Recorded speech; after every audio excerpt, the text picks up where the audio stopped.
하나님 말씀은 구약성경 잠언 21장 14절에서 17절까지입니다. 함께 읽겠습니다. 은밀한 선물은 노를 쉬게 하고 품 안의 뇌물은 맹렬한 분을 그치게 하느니라. 정의를 행하는 것이 의인에게는 즐거움이요 죄인에게는 패망이니라. 명철의 길을 떠난 사람은 사망의 회중에 거하리라.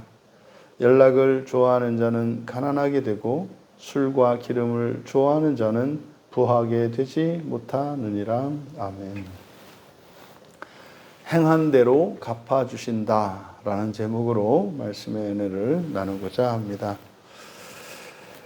14절은 은밀한 선물과 그리고 품 안의 뇌물에 대해서 이야기를 합니다.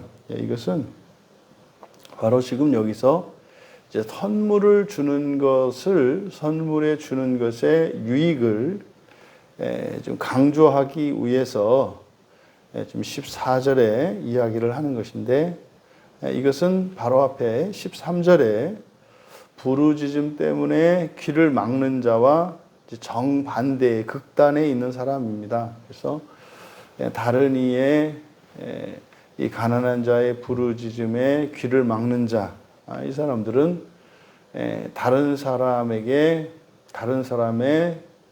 사람과 완전히 관계를 막아버리는 것을 의미하지 않습니까? 근데 여기서는 선물을 줌으로써 상대방의 마음을 누그러뜨리는 이제 그런 경우에 대해서 이야기를 하는 겁니다.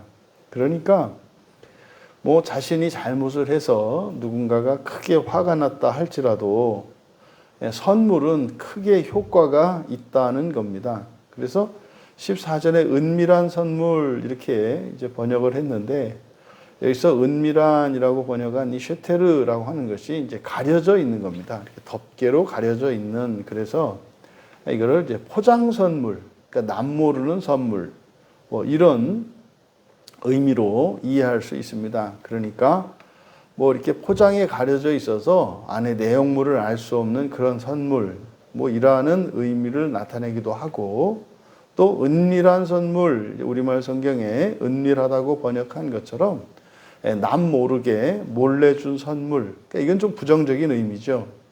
그리고 포장을 한 선물이다라고 하는 것은 이제 귀한 것을 싸서 준다라는 그런 의미고, 어쨌든 이런 것이 노를 쉬게 한다. 그러니까 노를 이긴다는 겁니다. 쉬게 하다, 카파라고 하는 말이 정복하다, 진압하다 이런 뜻이거든요. 그러니까 상대방이 아무리 화가 났다 하더라도 선물로 그 화를 이길 수 있다는 거예요. 화를 누를 수 있다, 이런 겁니다.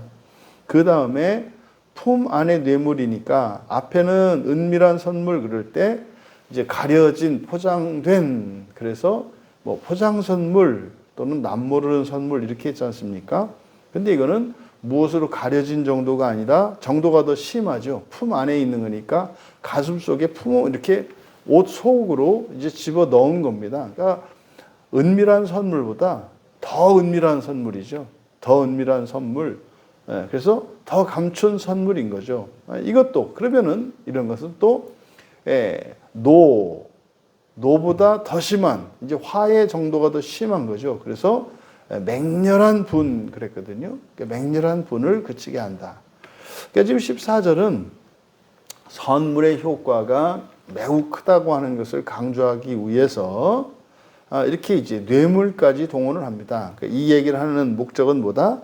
바로 앞에 13절에서 부르짖음 때문에 길을 막는 그 사람과 정반대의 경우, 실제로 다른 사람의 도움의 요청이 있을 때 그 도움을 막아버리면 어떻게 한다 그랬습니까? 그러니까 하나님도 그 법을 따라 한다 그랬지 않습니까? 그럼 여기서는 이제 사람에게 선물 주는 것이 효과가 아주 있다 그런 거니까, 그럼 이것을 만약에 하나님께 선한 행동을 하려고 하는 사람, 하나님께 선한 행동을 하려고 하는 사람에게 하나님은 얼마나 더 큰 복과 선을 베푸실 것인지를 말하려고 하는 겁니다. 그리고 15절에 정의라고 번역된 미슈파트, 이것을 우리가 법도라 그랬죠. 법도. 이것은 일상생활을 규정하는 하나님의 법, 이제 법도입니다. 그래서 법도를 행하는 것이 의인에게는 즐거움이요, 죄인에게는 패망이니라. 그러니까 죄인과 의인을 구분하는 기준이 뭐라는 겁니까? 바로 법도를 행하는 거죠. 그러니까 법도를 행하는 것이 어떤 사람에게는 그게 즐거움이 되고 어떤 사람에게는 그게 패망이라고 이야기를 합니다. 그럼 뒤에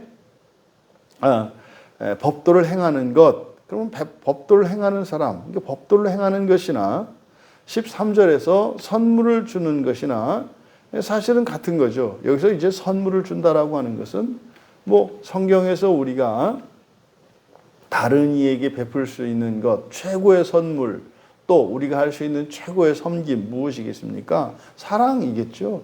그러니까 사랑의 계명을 따라 사랑을 베푸는 것, 이것이 곧 법도를 행하는 겁니다.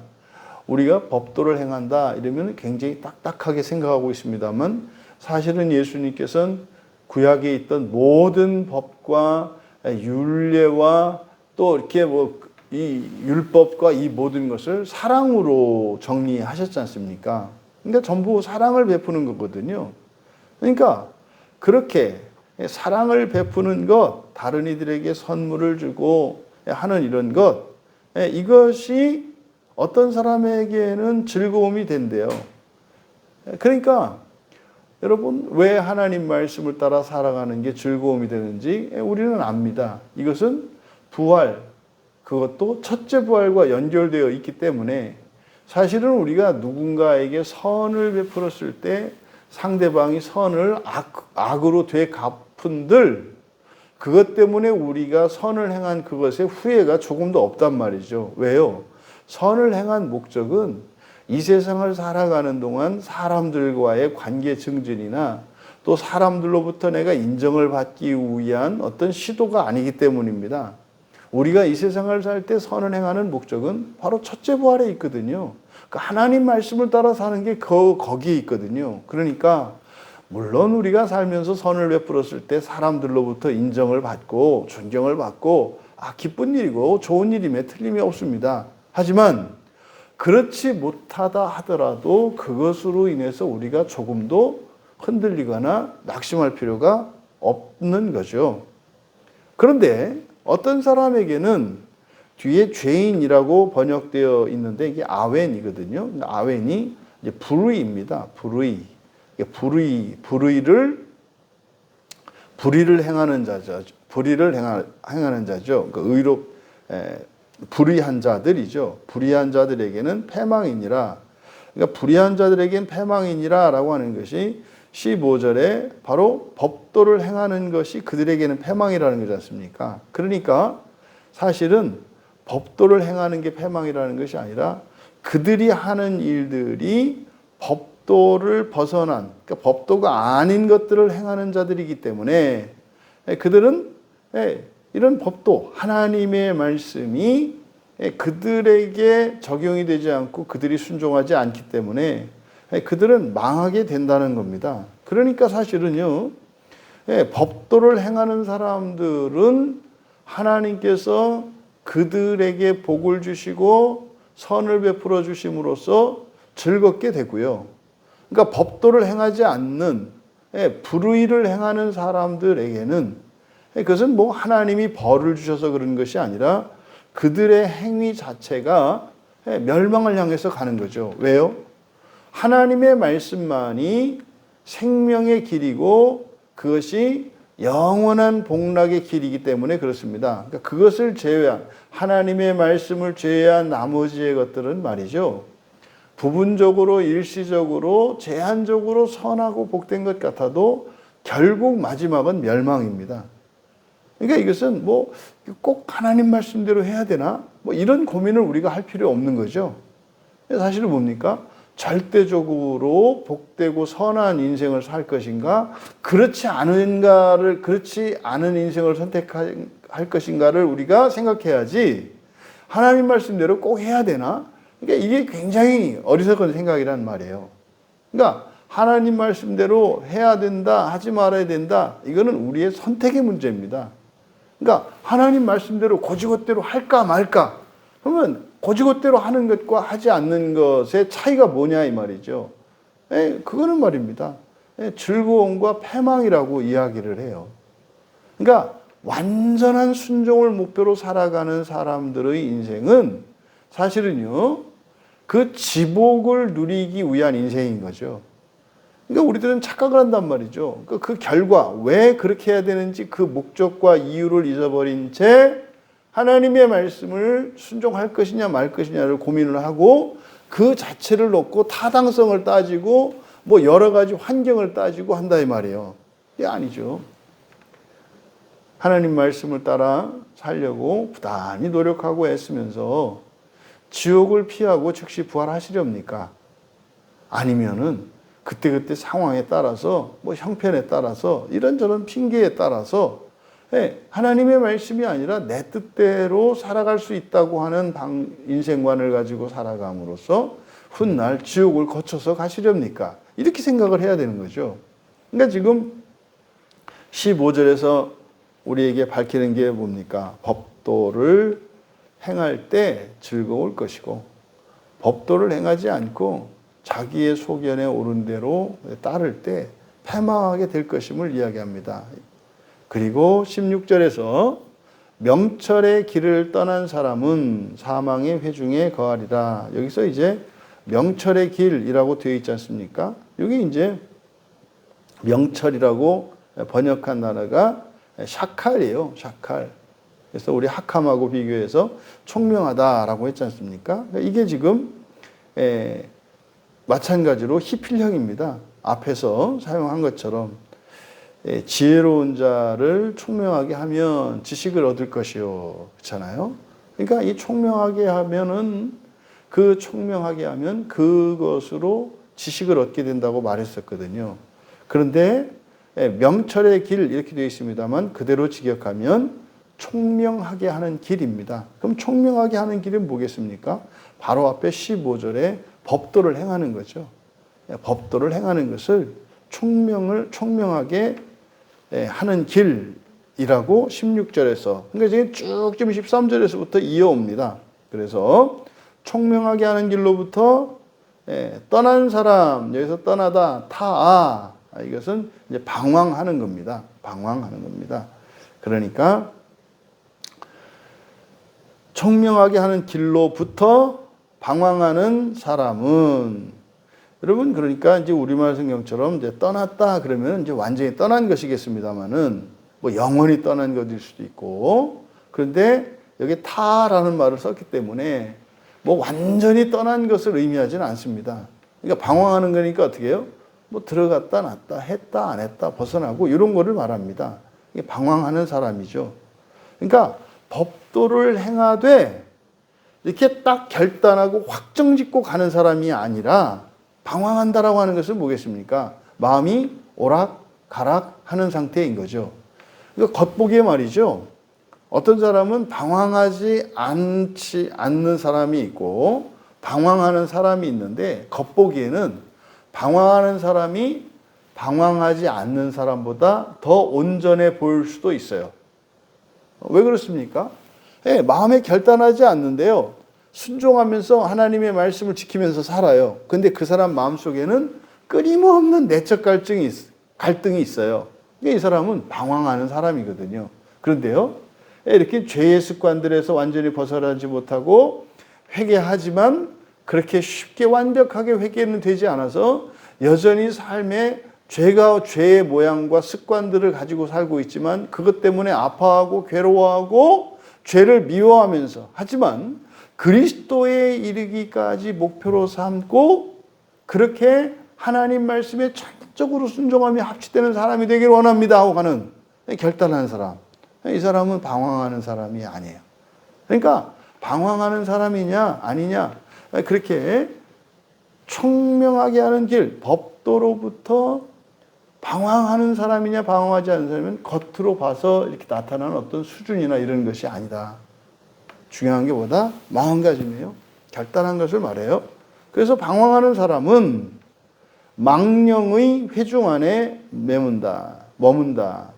여기서 지금 우리말 성경에 사망의 회중이라고 그랬지 않습니까? 사망이라고 이제 번역을 했는데 이 사망이라고 번역한 게 라파예요. 라파. 이 라파가 죽은 사람들의 영혼을 가리킵니다. 그래서 망령이라고 그러죠. 그러니까 죽은 자의 영, 망령. 그러니까요. 망령의 회중이면 어디겠어요? 죽은 자, 그렇죠. 지옥에 머문다는 뜻이거든요. 그러니까요. 하나님의 말씀으로부터 방황하는 사람은 뭐 지옥에 있는 사람과 같다라고 이 얘기를 하는 거죠. 그러니까 말입니다. 교회를 다녀요. 뭐 겉보기에는 멀쩡해요. 뭐 주일마다 나오죠. 또 뭐 이런저런 일들을 다 하죠. 근데요, 여전히 첫째 부활과 하나님 나라에 대한 확증이 없어요. 이게 방황하거든요. 그러면요, 그 사람들을 뭐 이렇게 일상을 자세히 알지 못해도 알 수 있다는 거예요. 왜요? 그 사람들은 지옥에서 벗어날 수가 없다는 거예요. 왜요? 자기의 마음이 방황하고 있기 때문에 그것은 망령의 회중 가운데 머문 것과 같다라고 이야기하기 때문입니다. 이어 17절에 연락을 좋아하는 자는 가난하게 되고 술과 기름을 좋아하는 자는 부하게 되지 못하느니라. 여기서 연락, 잔치죠. 잔치와 술과 기름, 이거 사람들이 사실 다 좋아하는 겁니다. 여기서 좋아하다라고 번역했습니다만 사랑한다고 돼 있어요. 그러니까 이런 단어 하나를 우리가 이제 예민하게 반응하는 이유는 뭡니까? 만약에 여기가 좋아하다라고 말을 했으면은요, 이런 연락이나 술과 기름 이런 거는 좋아하면 안 되는 게 돼요. 근데 여러분, 이거 뭐 하나님이 주신 좋은 것들인데 뭐 잔치, 술, 기름 뭐 이런 거 이제 우리로 지금 말하면 뭡니까? 잔치를 벌이고 맛있는 음식을 먹으러 식당 가고 하는 이런 거거든요. 뭐 그거 좋아하면 안 됩니까? 그런 거 아니잖아요. 그러니까 여기서는 그래서 아부를 쓰고 있어요, 동사를. 아부니까 뭡니까? 이게 사랑하다예요? 그러니까요. 안 먹고는 못 배기는 거예요. 안 먹고.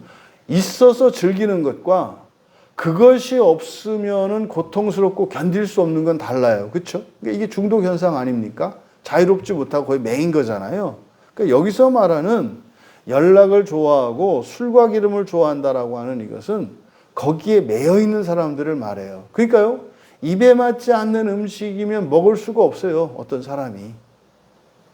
이렇게 만날 이렇게 사람들을 불러 모으고 잔치를 벌이고 이러지 않고서는 즐겁지가 않고 심심하고 무료해서 견딜 수가 없어요.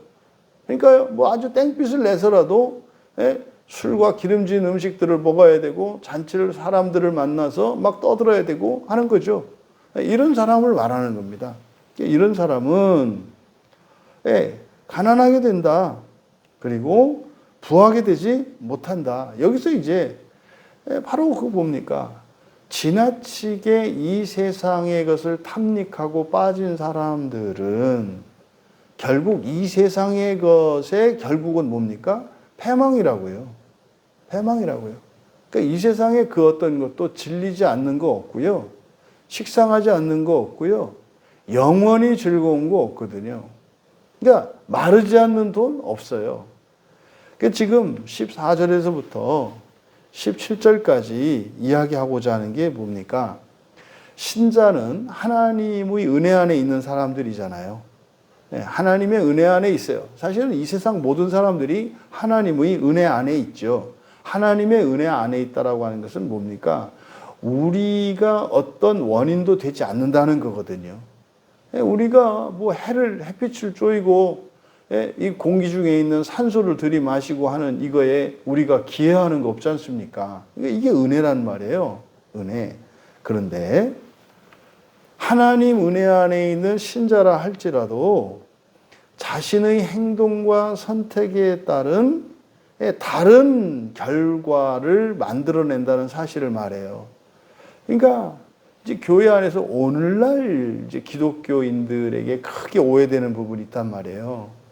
마치 예수님을 믿고 세례를 받으면 요단강을 건너왔기 때문에 지옥과 상관이 없고 나는 무조건 행복하고 잘 살고 죽어서도 지옥에 절대로 가지 않고 뭐 죽으면 즉시 하나님 나라에 들어갈 수 있을 것이라고 하는 말도 안 되는 근거도 없는 그런 확신을 다 갖고 있단 말이에요. 그러니까 뭐 예수님을 믿고 난 사람, 믿고 난 뒤에 전혀 자신의 인생에 대해서 또 자신의 인격에 대해서 돌아보지 않는 그런 사람들이 있는데 그거는 성경을 너무나 모르는 겁니다. 지금 여기서 말하는 건 뭡니까? 은혜 안에 있는 신자라 할지라도 그가 하는 행위들, 언행들이죠. 언행들. 그리고 그가 하는 선택에는 거기에 상응하는 결과가 따른다는 것을 말씀합니다. 그래서요, 선을 행하는 자에게는 하나님이 선으로 갚아주시고요. 또 법도를 따르는 이들에게는 뭐예요? 즐거움을 주실 것이라는 거예요. 근데요, 법도를 지키지 않고 자신의 생각대로 따라가고 그러면은요, 결국 패망할 것이라는 겁니다. 그리고 더 큰 가치를 위해서 참고 인내하고 절제하지 않으면 결단코 그 사람은 만족할 수 없고 행복할 수 없다고 하는 사실을 가르쳐 줍니다. 여러분, 하나님은 행한 대로 갚아주시는 하나님이십니다. 행한 대로 갚아주시는 하나님이십니다. 하나님의 신실하심을 의뢰하시고 선한 길을 갈 수 있는 우리 모두가 되기를 바랍니다. 하나님은 우리가 두려워해야 할 대상이 아니고 사실 하나님은 뭡니까? 우리가 믿고 소망하고 사랑해야 하는 대상입니다. 하나님은 우리에게 복을 주시는 하나님이시죠. 하나님이 성경에서는 진노하시고 벌에 대한 말씀을 합니다만 그것은 하나님이 주시는 것이 아니라 사실은 우리 인생의 불행은 우리 자신이 선택하는 것입니다. 선택하는 것입니다. 여러분들이 하나님의 말씀을 따라 선을 행하며 살아가기만 한다면 하나님에게 책임이 있습니다. 그것이 우리가 권리로 주장할 것은 아닙니다만 하나님께는 반드시 빚진 자와 같이 하나님께서 갚아주실 것임을 이야기를 합니다. 또 하나님 말씀대로 살지 않았다면 분명히 이미 거기에 예고된 모든 저주와 하나님의 진노와 불행이 앞에서 기다리고 있을 것입니다. 하나님을 막연히 두려워하고 눈치를 보고 이렇게 하나님에게 감시받는 이들이 아니라 여러분들의 자유의지를 한껏 발휘하고 성경을 기준으로 삼아 여러분들이 방황하지 않고 확정하고 살아갈 때 반드시 여러분은 종말론적으로 뿐만 아니라 현재적인 삶 속에서도 하나님의 큰 선과 복을 누리실 줄을 믿으시고 그 소망으로 오늘 하루도 힘껏 살아내시기를 주님의 이름으로 축원합니다. 존귀하신 하나님, 세상의 원수조차도 저희들이 하기에 따라서 빛도 탕감해지고 화도 누그러뜨리는 사실을 경험적으로 알면서도 하나님께 대하여 저희들이 행하는 그 행위들에 따라서 하나님이 분명히 거기에 상응하여 갚아주신다고 하는 사실을 너무나 쉽게 잊어버리고 망각하고 살아갈 때가 많습니다. 오늘 하루도 오직 하나님 한 분이 주시는 상을 위하여 힘껏 살아내는 저희들 되게 하시고 또한 하나님께서 선을 행하시고 복을 주시는 그것이 시간 속에서 지연되는 것 같고 마치 이루어지지 않을 것 같을지라도 그것이 영적인 시험임을 깨달아 더 큰 것으로 좋은 것으로 갚아주실 하나님께 소망을 두고 한 날 한 날 믿음 안에서 승리하는 저희들 모두가 되게 하옵소서. 감사하며 예수님의 이름으로 기도하옵나이다.